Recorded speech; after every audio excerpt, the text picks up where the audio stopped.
జనసేనకి ఇప్పుడు అసలు సవాల్ రాబోతుంది. అదేంటయ్యా అంటే కనీసం ఇప్పటికీ కొనతాల రామకృష్ణ వాళ్ళ పార్టీకి అది బయట నుంచినే, అట్లాగే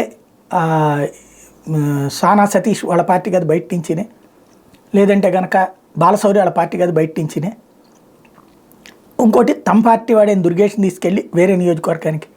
ఇప్పుడు తాడేపల్లిగూడెం, విజయవాడ వెస్ట్ ఈ రెండిట్లో ఏదో ఒకటి బీజేపీకి వదులుకోవాల్సి వస్తుందా? భారతీయ జనతా పార్టీ సీట్లు ఇంకా ఫైనల్ కాల, వాళ్ళు మేము అడిగిన సీట్లే మాకు కావాలంటున్నారు.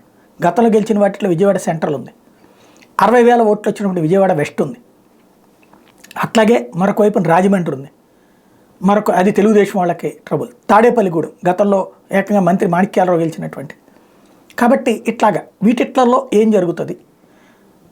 తెలుగుదేశం పార్టీ జనసేనలకి రాబోయే రోజుల్లో భారతీయ జనతా పార్టీ పొత్తు సందర్భంగా ఇవి కీలకం కాబోతూ ఉన్నాయి.